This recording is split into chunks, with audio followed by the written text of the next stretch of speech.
बड़ी खबर नोएडा से, जहां प्रेस कॉन्फ्रेंस के दौरान उषा ठाकुर ने भाजपा के केंद्रीय मंत्री महेश शर्मा पर बिना नाम लिए बोला जुबानी हमला। स्वतंत्रता सेनानी की बेटी उषा ठाकुर ने नोएडा के सेक्टर 30 में प्रेस कॉन्फ्रेंस की। उस दौरान बिना नाम लिए भारतीय जनता पार्टी के नोएडा के सांसद व केंद्रीय मंत्री महेश शर्मा पर बिना नाम लिए तंज कस दिया। समाज सेविका उषा ठाकुर ने कहा, 70 साल से देश में गिरावट है। उन्होंने मोदी जी के लिए काम किया और बीजेपी के लिए काम किया, अपनी जेब से पैसा लगाकर समाज सेवा की। कोई भी बंदा नहीं कह सकता। उषा ठाकुर का दर्द मीडिया के दौरान छलका नजर आया। अब क्या केंद्र सरकार लेगी संज्ञान, ये तो आने वाला वक्त ही बताएगा। मेरा नाम उषा ठाकुर है। मेरे पिताजी स्वतंत्रता सेनानी थे। 14 वर्ष की आयु में अंग्रेज़ों ने उन्हें कहा था कहीं भी देखते ही गोली मार देने का आदेश दिया था, जो कि रेडियो, ऑल इंडिया रेडियो में बोलते थे। देवकी नंदन पांडे थे, मेलविल डिमैलो थे। मेरे नाना जी थे राष्ट्र कवि दिनकर, जिन्होंने रोज ही देश के लिए कविताएं गाए अंग्रेज़ों के समय में, और महीने में 17 बार उनके तबादले होते थे। उनको आगे बढ़ने नहीं दिया जाता था। बचपन से ही यही सब कहानियाँ सुनते हुए कि किस तरह उन्होंने लड़ाई लड़ी, किस तरह हमारे घर के सारे कालीन और सब नीलाम कर दिए अंग्रेज़ों ने।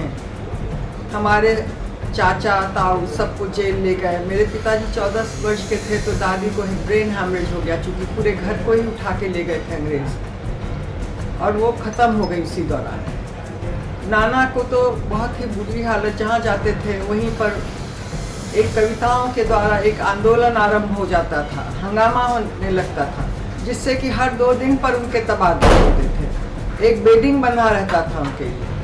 तो यही सब सुनते हुए मेरे रोम रोम में देश प्रेम और इस देश के लिए सोचा कुछ कर गुजरने की। तो मैं बहुत ज़्यादा काम तो मैंने नहीं किया, लेकिन जब मैं नोएडा आई तो निठारी कांड हुआ।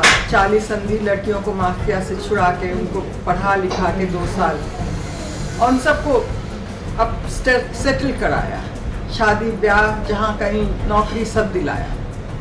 इसके अलावा लगातार कोई ना कोई काम, महिलाओं के उत्पीड़न में कहीं कुछ होता था तो मैं पहुँच जाती थी। मैं अपने लिए यही कहूँगी, हर किसी की ज़रूरत पर नंगे पाँव पहुँचे हम। हमारी बारी में सबके यहाँ बहुत बारिश हो रही थी। तो मैं यही कहूँगी अपने लिए कि मैं तो सब जगह दौड़ती रही, चाहे यहाँ से दिल्ली तक बच्चों का अपहरण हो रहा था, उन लोगों को पकड़ के लाई, मेरठ देहरादून में बच्चों को लेकर आई। लेकिन क्या कारण था? क्या कारण है कि देश आज 70 वर्ष के बाद भी लगातार गिरावट की ओर है?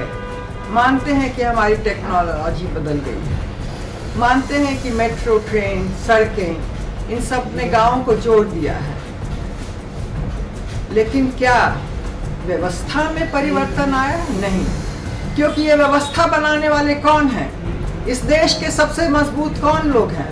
हम नागरिक हैं, जो किसी को भी सत्ता में बैठाकर और उन्हें ये अधिकार देते हैं कि पूरा प्रशासन उनके कब्जे में रहे, पूरे पत्रकारिता उनके कब्जे में रहे, कोई चू शब्द बोल नहीं सके। जो हमारे फंडामेंटल राइट्स हैं, हमारे मौलिक अधिकार हैं, उनका हनन वो करते रहे।